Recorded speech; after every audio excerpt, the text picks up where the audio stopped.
A tribo de Benjamim ocupa um lugar singular e dramático na história bíblica. Originada de Benjamim, o 12º e último filho do patriarca Jacó, foi a única tribo a nascer na Terra Prometida. Sua história é marcada por extremos. Foi a tribo, filha da mão direita, a favorita de seu pai. Tornou-se conhecida por sua ferocidade militar. Foi a tribo do primeiro rei de Israel, Saul. E em um dos episódios mais sombrios do Antigo Testamento, foi quase exterminada pelas outras 11 tribos. No entanto, Benjamim sobreviveu, e devido à sua localização geográfica estratégica, seu destino se entrelaçou permanentemente com o de Judá, tornando-se parte essencial do Reino do Sul, e por extensão, dos judeus de hoje.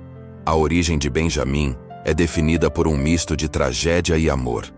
Ele foi o segundo e último filho de Raquel, a esposa amada de Jacó. O nascimento trágico. O nascimento de Benjamim ocorreu perto de Efrata, Belém, e custou a vida de sua mãe, Raquel. Em seus últimos momentos, ela o nomeou Ben-Oni, que significa filho da minha dor. O nome mudado, Jacó, seu pai, imediatamente o renomeou como Ben-Yamin, Benjamim, que significa filho da mão direita. Um símbolo de força, favor e honra. Estando ela, Raquel, a dar o último suspiro, porque morreu, chamou-lhe Ben-Oni, mas seu pai chamou-lhe Benjamim.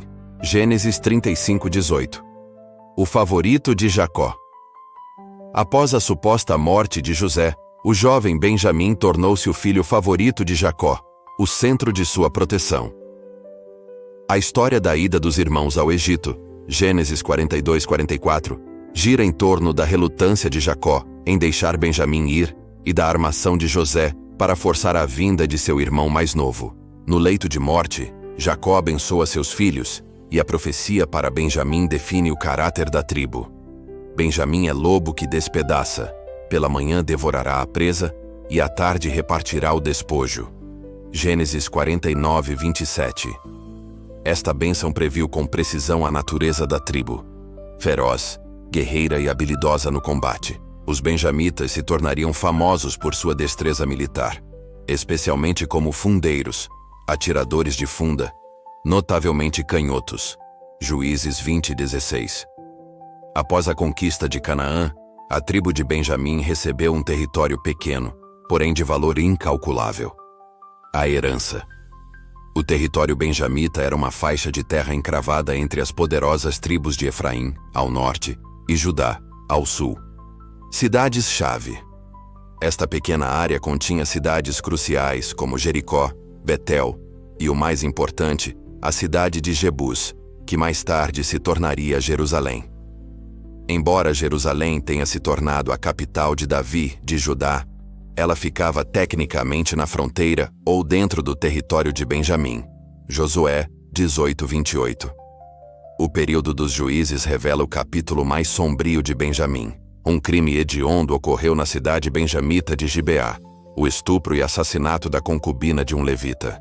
A recusa. As outras 11 tribos de Israel exigiram que Benjamim entregasse os culpados de Gibeá para a justiça. A tribo de Benjamim, em um ato de arrogância e solidariedade tribal equivocada, recusou-se. A guerra. Israel declarou guerra a Benjamim. Apesar de sua ferocidade e de vitórias iniciais, a tribo foi esmagada pela coalizão. A quase extinção. A tribo foi quase aniquilada. A Bíblia relata que apenas 600 homens sobreviveram, escondendo-se no deserto. Juízes 20:47. A restauração. Percebendo que uma tribo estava prestes a desaparecer de Israel, as outras tribos providenciaram esposas para os 600 sobreviventes, através de táticas brutais, como o sequestro das mulheres de Jabes de Gileade e das dançarinas de Siló, permitindo que a tribo de Benjamim sobrevivesse. Juízes 21. Benjamim recuperou sua força e, surpreendentemente, foi desta tribo, a menor e quase destruída, que Deus escolheu o primeiro rei de Israel. Rei Saul. Saul, filho de Quis, um homem de Benjamim, foi ungido por Samuel. 1 Samuel 9:1-2. Alto, bonito e um líder militar, Saul personificava o lobo benjamita. Seu reinado, no entanto, terminou em tragédia, ciúmes de Davi e fracasso espiritual. A divisão do reino. Após a morte de Salomão, neto de Davi da tribo de Judá, o reino se dividiu. C. 930 a.C. 10 tribos formaram o reino do norte, Israel. A lealdade de Benjamim. A tribo de Judá permaneceu no sul. Devido à sua localização geográfica, seu território continha a capital Jerusalém. Benjamim ficou diante de uma escolha. A tribo tomou a decisão crucial de permanecer leal à casa de Davi, Judá. Veio Roboão a Jerusalém, congregou toda a casa de Judá e a tribo de Benjamim, 180.000 homens escolhidos, guerreiros, para pelejarem contra a casa de Israel, a fim de restituírem o reino a Roboão, filho de Salomão. 1 Reis 12, 21. A partir deste ponto, a história de Benjamim se funde com a de Judá. Eles se tornam os dois componentes do Reino do Sul, conhecido simplesmente como o Reino de Judá. A queda do norte. Quando o Império Assírio destruiu o Reino do Norte, Israel, em 722 a.C., as 10 tribos do norte foram deportadas e perdidas para a história. Benjamim, por estar no sul, foi poupado. O exílio babilônico. Em 586 a.C., os babilônios destruíram o Reino do Sul.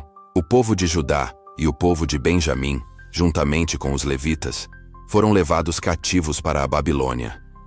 O retorno. Nos livros de Esdras e Neemias, quando Ciro, o persa, permite o retorno dos exilados para reconstruir o templo, aqueles que retornam são identificados como o povo de Judá e Benjamim. Com o tempo, essa distinção desapareceu, e todos os que retornaram passaram a ser chamados de Yehudim, judeus, pois vinham do antigo reino de Judá. Benjamitas notáveis ainda são mencionados após o exílio, mostrando que a identidade tribal era lembrada, como Mordecai, Mardoqueu, o herói do livro de Ester, Ester 2:5. No Novo Testamento, o apóstolo Paulo orgulhosamente proclama sua linhagem. Circuncidado ao 8º dia, da linhagem de Israel, da tribo de Benjamim, hebreu de hebreus, segundo a lei, fui fariseu. Filipenses 3:5. A história da tribo de Benjamim, até os dias atuais, é uma história de sobrevivência através da assimilação com seu vizinho mais poderoso, Judá. Diferente das 10 tribos do norte, que foram perdidas pela deportação assíria, Benjamim não desapareceu. E diferente de Judá, que deu seu nome a todo o povo, Benjamim manteve sua identidade genealógica por um tempo, mas sua identidade política e nacional foi completamente fundida. Hoje, quando falamos do povo judeu, estamos falando dos descendentes do Reino do Sul. Isso significa que, por definição, o povo judeu moderno é composto pelos descendentes históricos das tribos de Judá, Benjamim e Levi, que se uniram sob a identidade singular de judeus após o exílio babilônico. O lobo feroz de Benjamim não foi extinto. Ele foi absorvido e se tornou parte integrante do leão de Judá,